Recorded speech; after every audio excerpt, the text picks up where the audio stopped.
Hi everyone, I am Aditi Rana. ये है रस का थर्ड और लास्ट पार्ट। इस वीडियो में हम डिस्कस करेंगे रस के डिफरेंट टाइप, यानी कि श्रृंगार, हास्य, रौद्र, करुण रस, वीर रस, अद्भुत, विभत्स, भयानक, शांत, वात्सल्य और भक्ति रस को वन बाय वन। ठीक है, तो सबसे पहले स्टार्ट करते हैं श्रृंगार रस से।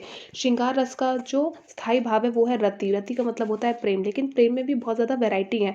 अगर हम उस प्रेम की बात कर रहे हैं जो प्रेमी प्रेमिका या पति पत्नी के बीच है, तो वो तो एग्जाम्पल हो जाएगा श्रृंगार रस का। लेकिन अगर मैं उस प्रेम की बात करूँ जो भक्त और भगवान के बीच में है, तो वो एग्जाम्पल हो जाएगा भक्ति रस का। और अगर मैं उस प्रेम की बात करूं जो माता पिता करते हैं अपने पुत्र या पुत्री से, तो वो एग्जाम्पल हो जाएगा वात्सल्य रस का। ठीक है, तो रसराज किसे कहा जाता है, एक क्वेश्चन आता है कई बार, तो श्रृंगार रस को रसराज कहा जाता है।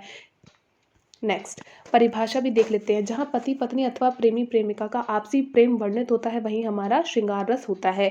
श्रृंगार रस बेसिकली दो प्रकार का होता है, वियोग और संयोग। ठीक है, संयोग यानी कि जब नायक नायिका मिलते हैं, एक दूसरे से मिले हों अथवा मिलन की परिस्थितियां अनुकूल हों, उनके अकॉर्डिंग कंडीशन सही हों और वो एक दूसरे से मिल रहे हैं, एक दूसरे के साथ टाइम बिता रहे हैं, तो वहां पे आपका कौन सा होता है, संयोग श्रृंगार रस। ठीक है, लेकिन वियोग श्रृंगार रस कब होता है, जब नायक नायिका एक दूसरे से दूर हों, बिछड़ रहे हों और एक दूसरे को याद कर रहे हों।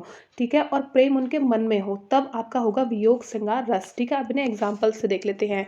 एग्जाम्पल वन है, कहत नठत रिझत खिचत मिलत खिलत लजियात भरे भवन में करत है नैनन ही से सब बात। अगर एक नई वधू होती है, एक नई ब्राइड आती है, तो क्या होता है, वो इतने लोगों से घिरी हुई होती है कि उसका जो हस्बैंड होता है ना, उसे इशारों इशारों में बात करता है। तो वो इशारों में कभी सर हिलाती है, कभी शर्मा जाती है ना। पूरा भवन है, पूरा घर है, लोगों से भरा हुआ है, लेकिन वो अपने हस्बैंड से कैसे बात करती है, नैनो नैनो से बात करती है, यानी कि आंखों ही आंखों में बात करती है। तो ये क्या है, प्यार है और दोनों पास पास हैं, इसलिए ये संयोग श्रृंगार रस है। नेक्स्ट बात करते हैं, बतरत लालच लाल की मुरली धरी लुकाए सो करे हसन करें देह कहे नटी जाए। कृष्ण जी की बात हो रही है यहाँ पे कि गोपियों ने उनकी बांसुरी छिपा ली है और वो एक दूसरे को देख के हंस रही हैं, इशारे कर रही हैं, और जब वो पूछ रहे हैं कि क्या तुमने मेरी बांसुरी को रखा है, कहीं देखा है, तो वो मना कर दे रही है कि नहीं, हमने नहीं देखा और हमने नहीं छुपाई। ठीक है, तो यहाँ पे भी संयोग श्रृंगार रस है, क्योंकि गोपियों और कृष्ण के बीच में प्रेम दिखाया गया है, दर्शाया गया है। नेक्स्ट, राम के रूप को निहारती जानकी कंगन के नग की परछाई में। तो यहाँ पे भी संयोग श्रृंगार रस है, क्योंकि ये कहा गया है कि प्रभु राम का जो रूप है, उन्हें सीता माँ अपने कंगन के जो नग हैं उसमें जो डायमंड्स लगे हुए ना, उनमें उनकी परछाई देख रही हैं और शर्मा रही हैं। नेक्स्ट, निस्दिन बरसत नैन हमारे सदा रहत वृषा ऋतु हम पर जब से श्याम सिधारे। जब से श्याम यानी कि कृष्ण गए हैं मथुरा में, वृंदावन को छोड़ के, तब से जितनी गोपियां ना, उनके नैन हमेशा बहते रहते हैं, जैसे बारिश हो रही हो और कभी रुकी ना रही हो। तो यहाँ पे वियोग श्रृंगार रस है, क्योंकि अब कृष्ण दूर हो गए, वो मथुरा चले गए और गोपियां सारी वृंदावन रह गई। ठीक है, तो डिस्टेंस हो गया और एक दूसरे को याद कर रहे हैं, तो यहाँ पे वियोग श्रृंगार रस है, क्योंकि अलग अलग हो गए। नेक्स्ट, मधुबन तुमकत रहत हरे बिरह वियोग श्याम सुंदर के ठाड़े क्यों न जरे। तो यहाँ पे भी ये क्या कर रही है, कोस रही है गोपियाँ के, हे जंगल, हे मधुबन, बाल बगीचों, तुम लोग ऐसे हरे भरे क्यों हो, तुम श्याम के दुख में, वियोग में तुम लोग ऐसा क्यों नहीं हुआ कि तुम खड़े खड़े सूख क्यों नहीं गए। तो यहाँ पे भी वियोग श्रृंगार रस है। नेक्स्ट देखते हैं, हे खग हे मृग हे मधुकर श्रेणी तुम देखी सीता मृग नैनी। जब सीता माँ खो जाती हैं, तो भगवान राम बोलते हैं कि खग यानी कि पक्षी से, वहाँ रहने वाले हिरन से, जंगल में जितने भी जीव जंतु होते हैं, उन सबसे पूछ रहे होते हैं कि क्या तुमने किसी ने सीता को देखा है जिसकी आंख मृग के समान है, मृग नयनी है जो। तो यहाँ पे वियोग श्रृंगार रस है, क्योंकि इस टाइम सीता माँ और राम भगवान अलग अलग हो चुके हैं। नेक्स्ट, जय विधि कपट कुरंग संग ढाई चले श्री राम सो छवि सीता राखी डर जपत रहित हरि नाम। जब लास्ट टाइम सीता माँ ने भगवान राम को देखा था, तब उन्होंने डिमांड करी थी कि ये जो हिरन है, मुझे ये ला के दो, ये बहुत सुंदर है। ठीक है, तो उस टाइम जो राम जी की छवि थी, है ना, वो धनुष उठाए हुए थे, जो छवि थी वही सीता माँ ने अपने मन में बसा ली थी। और जब उनका अपहरण हो गया था, तो वो दिन रात उसी छवि को याद करते हुए क्या करती थी, जपती रहती थी भगवान का नाम। तो जपती रहेंगी तो तभी ना, जब भगवान दूर होंगे, जो इंसान सामने होगा, हम उसका नाम क्यों जपेंगे, है ना। तो यहाँ पे भी क्या है, वियोग श्रृंगार रस है, क्योंकि ये दोनों अलग अलग हो गए। नेक्स्ट बात करते हैं दूसरे रस की, हास्य रस। हास्य रस का स्थायी भाव हास्य होता है। ठीक है, इसके अंतर्गत वेशभूषा या वाणी के द्वारा विकृति देखकर जब मन में ऐसे हास्य के भाव उत्पन्न हो जाते हैं, तो वहाँ पे हास्य रस होता है। ठीक है, कोई अजीब सी ड्रेस पहना हो या कुछ ऐसी बात हो, कोई ऐसी लाइन हो जिसे आप समझें और आपको हंसी आ जाए, तो वहाँ पे हास्य रस होता है। क्वेश्चन पूछा जाता है कि श्रृंगार रस का मित्र किसे कहते हैं, तो श्रृंगार रस का मित्र कहते हैं हास्य रस को, क्योंकि जब नायक नायिका मिलते हैं तो 24 आवर्स सिर्फ प्यार भरी बातें थोड़ी ना करेंगे, एक दूसरे के साथ हंसी मजाक भी करेंगे। इस हास्य रस को श्रृंगार रस का मित्र कहा जाता है। नेक्स्ट, बुरे समय को देखकर गंजे तू क्यों रोए, कैसी भी हालत हो तेरा बाल ना बांका होए। तो यहाँ पे क्या है, वाणी के द्वारा हमने हास्य उत्पन्न किया है। ये कहा जा रहा है कि कितना भी बुरा समय है गंजे इंसान तुम क्यों रो रहे हो, क्योंकि कितने भी बुरे हालात हो जाए तुम्हारा तो एक भी बाल बांका नहीं होगा, एक भी बाल नहीं उखाड़ा जाएगा, क्योंकि ऑलरेडी नहीं है। ठीक है, तो ये हास्य रस का एग्जाम्पल है। नेक्स्ट ले लेते हैं, विंध्य के वासी उदासी तपोव्रतधारी महाबिनी नारी दुखारे, गौतम तीर तरी तुलसी सो कही कथा सुनी सुखारे। तो यहाँ पे कहा गया है कि जो विंध्य के वासी हैं, विंध्य में रहने वाले जो साधु संत हैं वो उदास हैं। जब से उन्होंने सुना है कि भगवान ने एक पत्थर को छुआ, प्रभु राम ने जब पत्थर को छुआ तो वो अहिल्या रूपी नारी बन गई, तब से वो लोग क्या कर रहे हैं, पत्थरों को, खूबसूरत पत्थरों को चुन चुन के भगवान के रास्ते में डाल रहे हैं कि इन पर भी पैर टच हो जाए तो हमारे लिए एक सुंदर सी औरत प्रकट हो जाए। ठीक है, तो यहाँ पे भी हास्य रस है। नेक्स्ट, आधा पात बबूल का तामे तिनक पिसाने, लाला जी करने लगे छठे चमा से दान। ठीक है, आधा पात बबूल का, बबूल का जो पत्ता होता है बहुत ही छोटा छोटा होता है, उसमें से भी आधा यानी कि उसे बीच से कट कर दिया, उसमें भी तामे तनिक पिसाने, उसमें भी तनिक थोड़ा सा ही उसमें दान के लिए कुछ रखा, गेहूं चावल कुछ भी रखा, फिर लाला जी उसका दान करने के लिए निकल लिए। लेकिन इतना कम दान कर रहे हैं और वो भी डेली बेसिस पे नहीं कर रहे हैं, छठे चमा से यानी कि 6 महीने में एक बार करते हैं। तो इसलिए ये हास्य की बात है कि करने तो दान जा रहे हैं लेकिन इतना कम, इतना कंजूसी के साथ। तो यहाँ पे क्या है, वाणी द्वारा हास्य उत्पन्न किया गया है। नेक्स्ट बात करते हैं हम तीसरे रस की यानी कि वीर रस की। जब किसी कार्य को करने की प्रबल इच्छा प्रकट हो तो वहाँ पे उत्साह उत्पन्न होता है। ठीक है, और वीर रस का जो स्थायी भाव है वो है उत्साह। जहाँ किसी दृश्य को देखकर अथवा किसी घटना को सुनकर हमारे मन में उत्साह का भाव उत्पन्न होता है उसे वीर रस कहते हैं। मैं सत्य कहता हूँ सखे सुकुमार मत जानो मुझे, यमराज से भी युद्ध में प्रस्तुत सदा मानो मुझे। तो यहाँ पे वीर रस है। अभिमन्यु का दोस्त कह रहा है कि तुम इतनी कम उम्र के बालक हो, तुम कैसे जाओगे, है ना, तुम चक्रव्यूह में कैसे जाओगे। तो वो कह रहा है कि तुम मुझे सुकुमार मत जानो, कम उम्र का हूँ, इसलिए तुम ये मत सोचो कि मैं बच्चा हूँ, मैं अगर यमराज भी सामने आ जाए तो उनसे भी युद्ध करने के लिए तत्पर हूँ। तो यहाँ पे वीर रस है। नेक्स्ट, बुंदे लो हर बोलो के मुँह, हमने सुनी कहानी थी खूब लड़ी मर्दानी, वो तो झांसी वाली रानी थी, यहाँ पे भी वीर रस है। नेक्स्ट, सदियों से ठंडी बुझी राख सुलगुला उठी, सिंहासन खाली करो के जनता आती है, ये भी एक लाइन है पॉपुलर, तो यहाँ पे भी वीर रस है। नेक्स्ट बात करते हैं रौद्र रस की।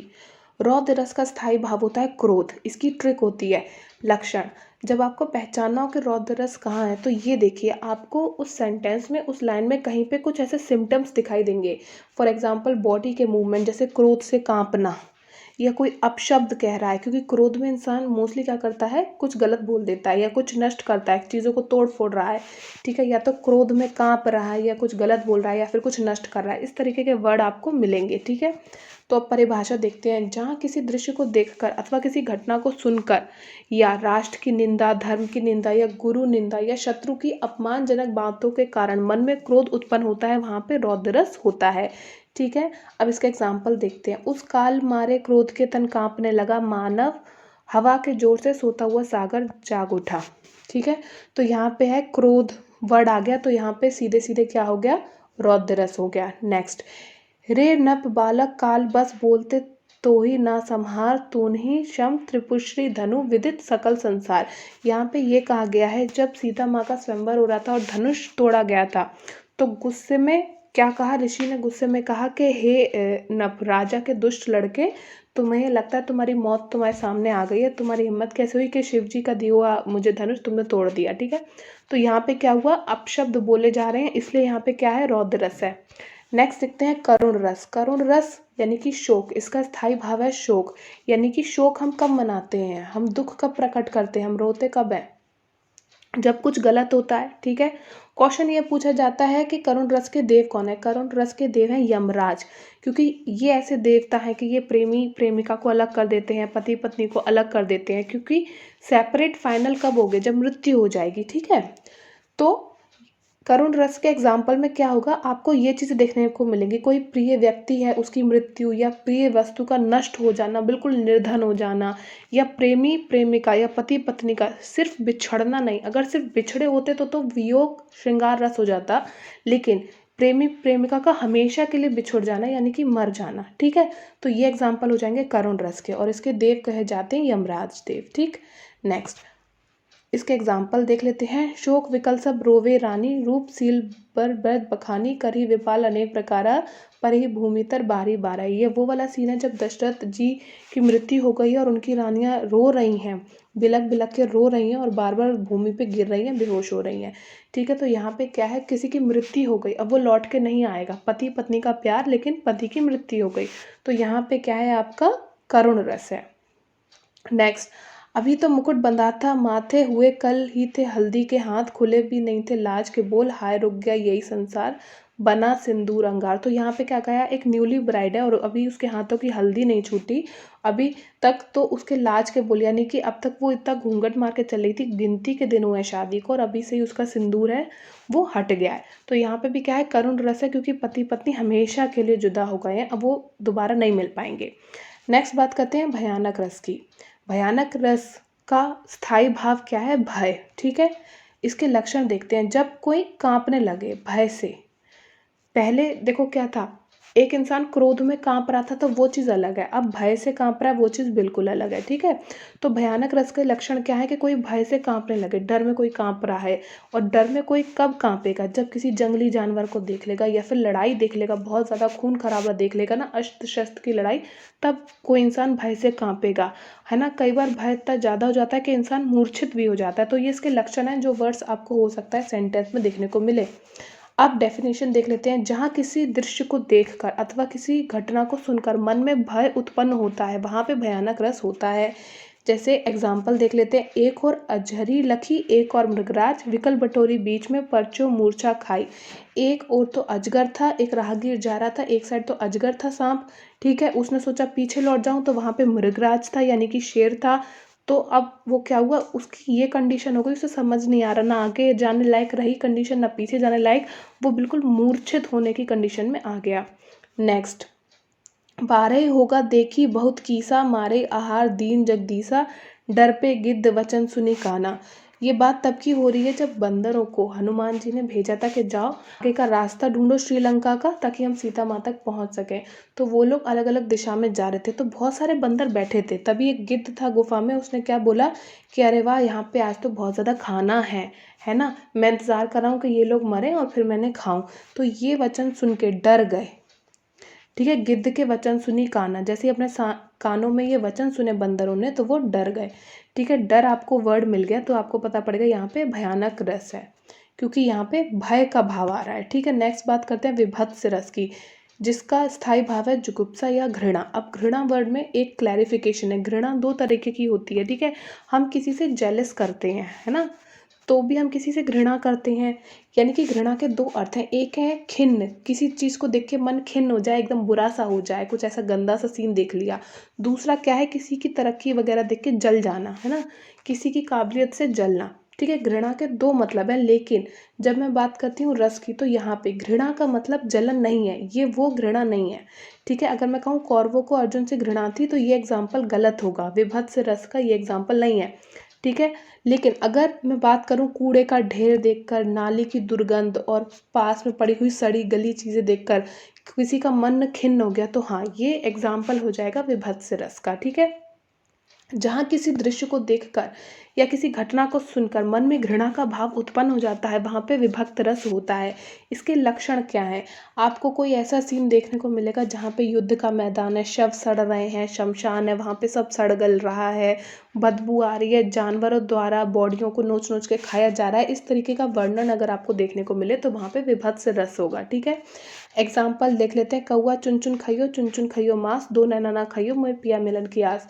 तो यहाँ पे कोई मर रहा है और वो कह रहा है कि सब कुछ खा लेना मेरी बॉडी में, बस नैन मत खाना, आंखें छोड़ देना, क्योंकि इन्हें उम्मीद है कि पिया लौट के आएंगे।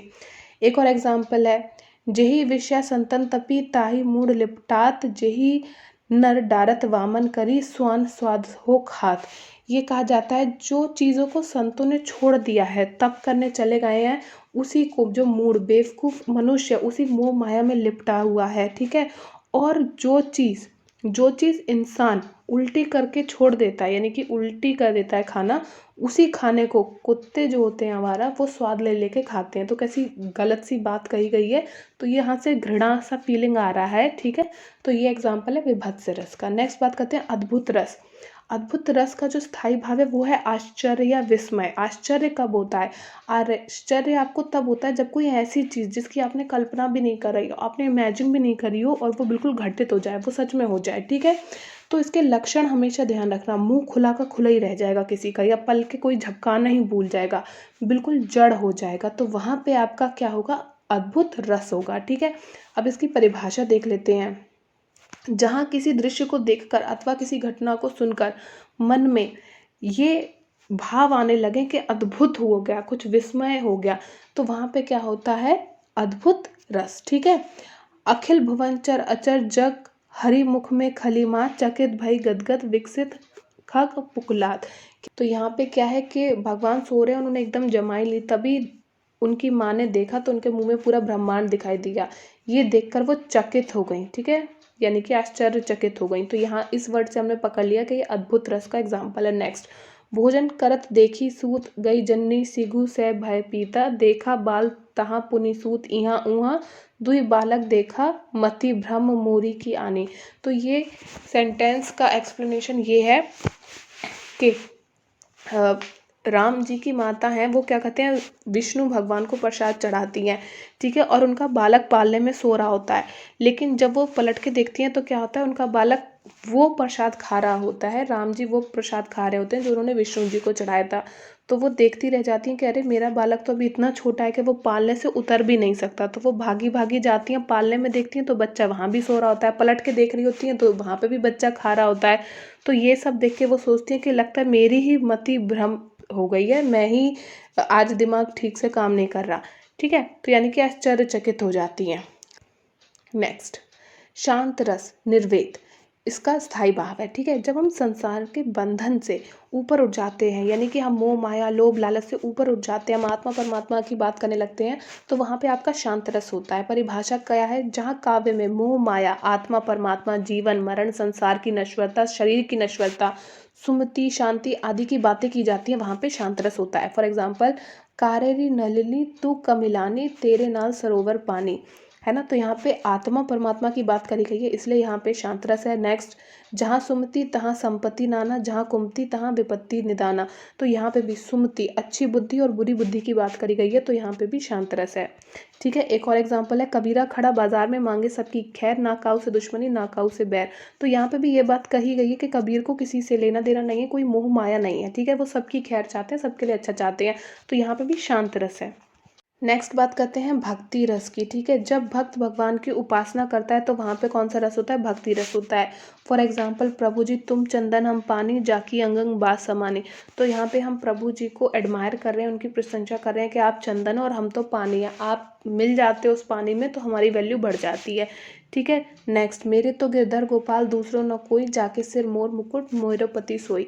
तो ये जो दोहा है ये कहाँ से लिया है? मीरा जी का है ये, ठीक है, उनके वर्ड्स हैं। तो ऑप्शन पर भी आंसर डिपेंड करता है। अगर ऑप्शन में दोनों हो, भक्ति रस और श्रृंगार रस, तो हम हमेशा भक्ति रस को टिक करेंगे। लेकिन अगर ऑप्शन में भक्ति रस दिया ही नहीं हो, ऑप्शन में सिर्फ श्रृंगार रस दिया होगा, तो फिर हम इसे श्रृंगार रस कंसिडर कर सकते हैं, क्योंकि मीरा भी बहुत चाहती थी कान्हा को, ठीक है।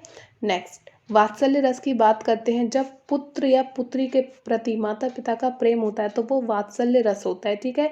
अब इसमें भी दो टाइप है, संयोग जब बच्चे पास हैं तब, और वियोग वात्सल्य रस जब बच्चे माता पिता से दूर हैं, ठीक है। एग्जाम्पल, मैया मैं तो चंद खिलौना ले हूँ धोरी को पै पान न केरे हूँ बेनी सिर न धे हूँ। तो क्या होता है यहाँ पे, कृष्णा है वो कहते हैं कि मैं चंद्र खिलौना लूँगा और ज़िद करने लगते हैं कि मुझे चांद चाहिए खिलौने के रूप में, मुझे ला के दो। लेकिन ये तो पॉसिबल नहीं है, तो उनकी माता उनका ध्यान भटका देती है, वो बात करने लगती है कि अरे मैं तुम्हें चांद सी सुंदर, है ना, एक नई दुल्हन ला के दूंगी। तो ये है, माता पिता सामने हैं और पुत्र भी सामने हैं और आपस में बातें कर रहे हैं, ठीक है, बच्चा सामने खड़े होकर जिद कर रहा है। तो ये एग्जाम्पल किसका है? संयोग वात्सल्य रस का। नेक्स्ट, मैया मैंने ही माखन खायो, है ना। तो ये भी एक एग्जाम्पल है कि भगवान माखन खा रहे हैं और उनकी माँ उन्हें देख देख के मुस्कुरा रही है और उन्हें अपने पास बार बार बुला रही हैं। तो ये भी एग्जाम्पल किसका है, संयोग वात्सल्य रस का। नेक्स्ट, एक इम्पॉर्टेंट एग्जाम्पल देख लेते हैं। जसुमती बार बार यह भाषे है कोई ब्रज में हितु हमारो चलत गोपाल ही रोके। तो ये एग्जाम्पल दे रखा है एक कृष्ण जी के दोहे से। इसमें कहा जा रहा है कि यशोदा माँ बार बार कह रही है कि क्या हमारा कोई हितैषी है, क्या हमारा कोई शुभचिंतक है जो मेरे बेटे को मथुरा जाने से रोक ले। ठीक है, तो ये भी किसका है, वियोग रस का एग्जाम्पल है। क्यों, क्योंकि यहाँ पे माँ और बच्चा बिछड़ रहा है। नेक्स्ट, संदेशो देवकी से कहियो तो थाय तेरो सूत की माया करत ही रहियो। ये भी किसका है, ये यशोदा माँ का एक वो है दोहा। इसमें वो कहती हैं कि संदेशक जो आदमी भी संदेश ले जा रहा है कि जाके देवकी से कहना कि उनका बेटा था और उन्हीं के पास पहुंच गया, मेरा तो कुछ भी नहीं रह गया। ठीक है, तो यहाँ पे भी वियोग है क्योंकि यशोदा माँ से कृष्ण अलग हो गए हैं। नोट, जर्नली क्या होता है, जो राम जी के दोहे होते हैं वो भक्ति रस के एग्जाम्पल होते हैं। ठीक है, क्योंकि राम जी के बचपन का इतना वर्णन हमें देखने को मिलता नहीं है। 90% तो इनके जो एग्जाम्पल होंगे राम जी के दोहे वो भक्ति रस में ही होंगे।